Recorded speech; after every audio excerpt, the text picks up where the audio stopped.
Hi guys, and welcome back to the channel. So in this video I'd like to show you how I restored my dad's old ball-peen hammer. So when my dad gave me this hammer, the handle had come off and the wedge was missing, and it had generally just seen better days. You can see the handle is beaten up, a bit rotten, and it has some gouge marks in it, and the head is covered in old paint and rust. I quickly wanted to weigh the hammerhead, and it was 860 grams, so it's quite a big ball-peen hammerhead.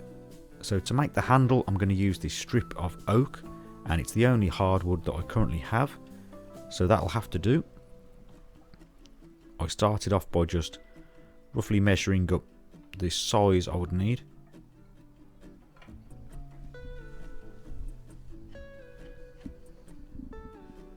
I used the old handle as a template.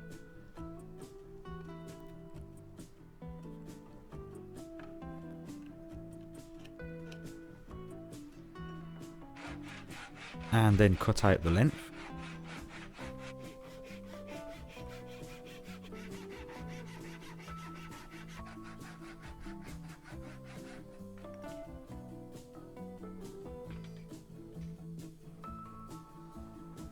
Now I wanted to use the old handle just as a rough guide to draw around to get the shape for the new handle.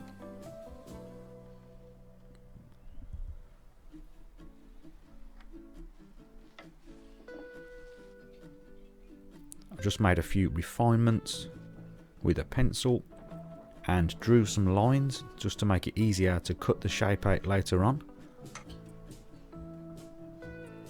Then I measured the hole of the hammerhead and made a centre line and then marked each side of that.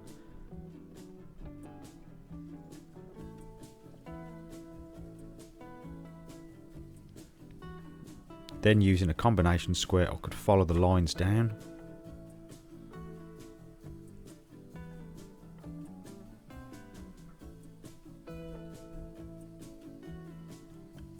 And that was my rough shape to work with.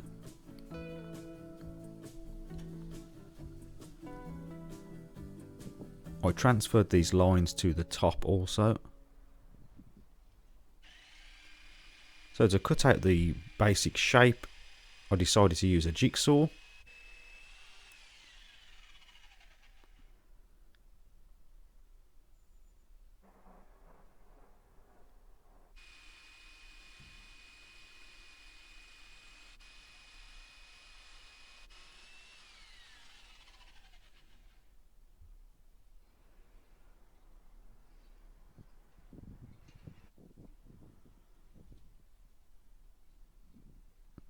Then, just offering up the head, I drew some markings so that I could start to remove material so that the head would fit.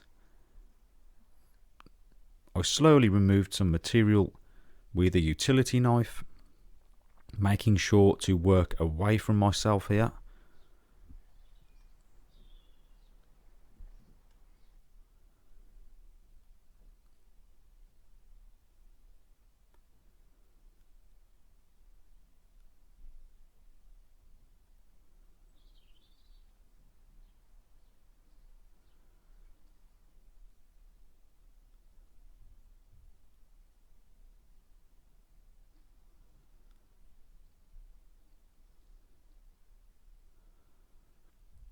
And trying to follow the grain pattern.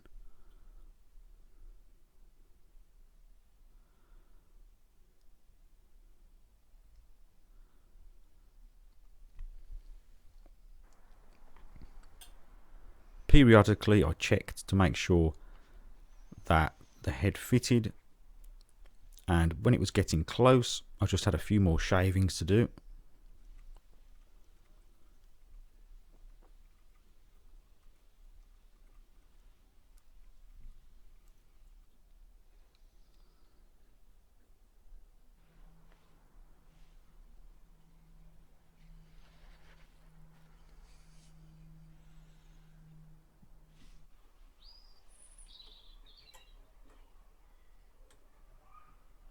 Now I wanted to start on the head of the hammer, and for this I'm going to use some wire wheels.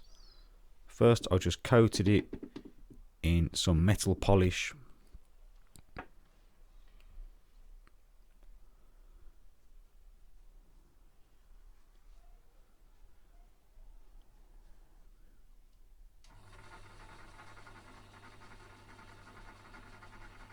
And slowly started to remove the paint.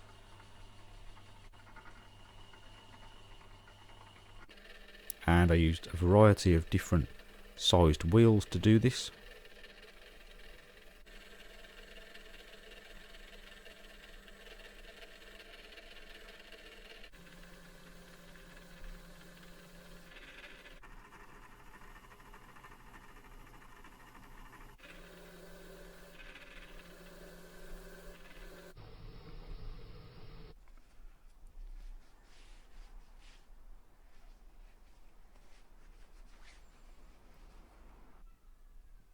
So now I needed to work out how deep to cut a line down the centre to accommodate the wedge.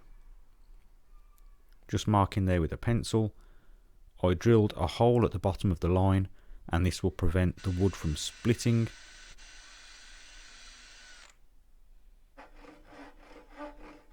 And then made the cut.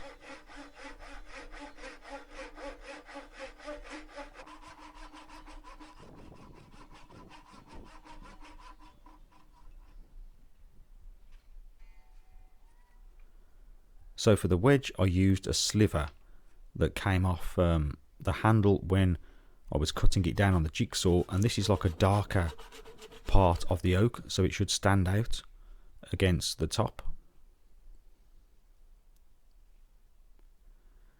And I just wanted to roughly mark up a size for the wedge which was similar to the length of the cut.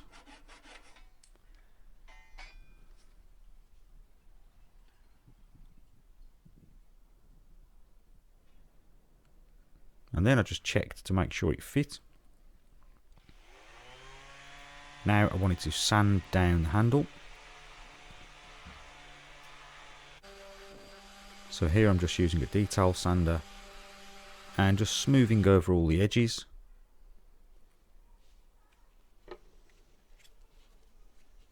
And then it was getting close to fit, so I gave it a final hand sanding. And I went round all the edges with the 240 grit sandpaper.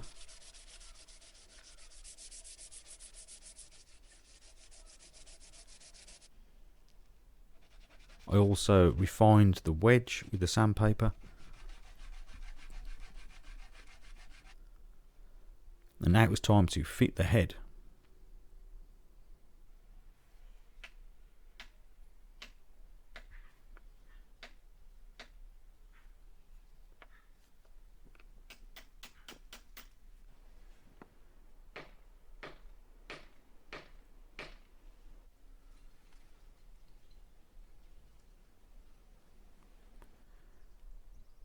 I covered the wedge in plenty of wood glue.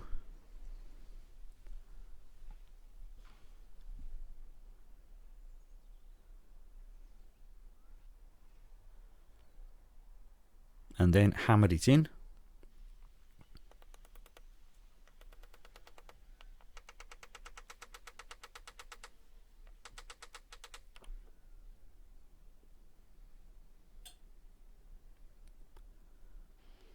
So then I just made up some wood filler and went round the gaps where the hole is, just to make it look a bit more cosmetically appealing. And then I wiped off the excess glue. This isn't necessary. Once it was dry, I used the belt sander to finish up the face of the hammer.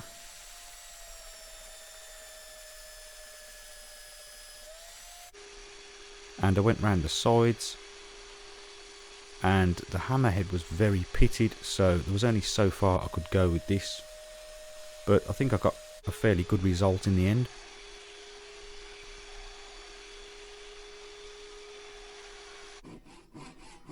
Then I chopped off the excess wedge.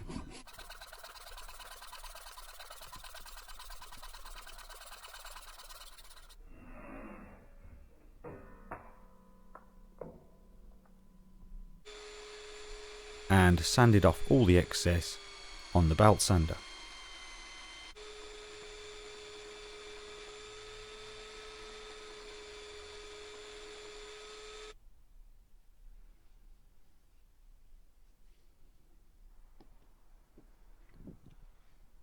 Then I just went over the head again with metal polish and gave it all a good sanding down. And I worked my way up to 1000 grit just to try to get it all as smooth as possible.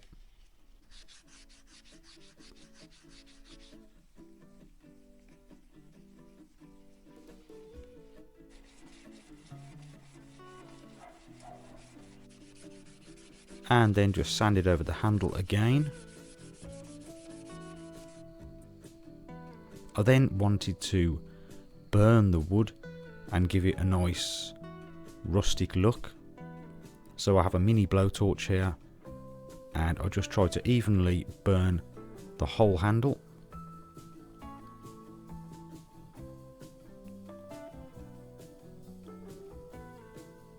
And this would also make the grain pop out too. So once that was done, I sanded it down to remove any burn marks, and then for the finish I applied a coat of boiled linseed oil, and this really made the grain stand out.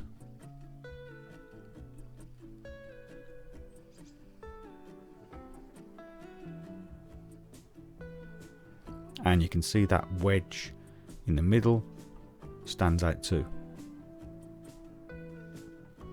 Then I just buffed off any excess oil with a cloth. And that was the hammer all done.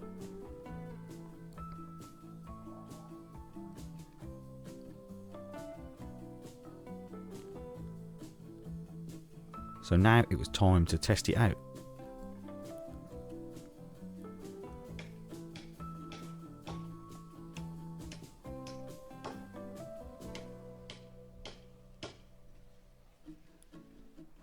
Works pretty good.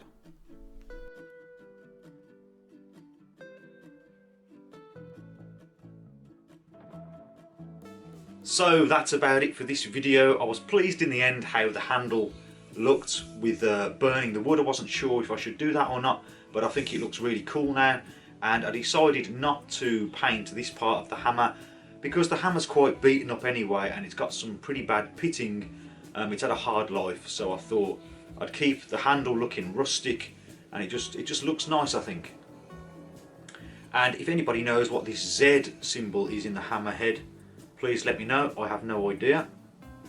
But there it is, all finished. So if you found this video useful, please remember to like and also consider subscribing for more DIY related videos. And as always, thank you very much for watching, and I'll see you next time.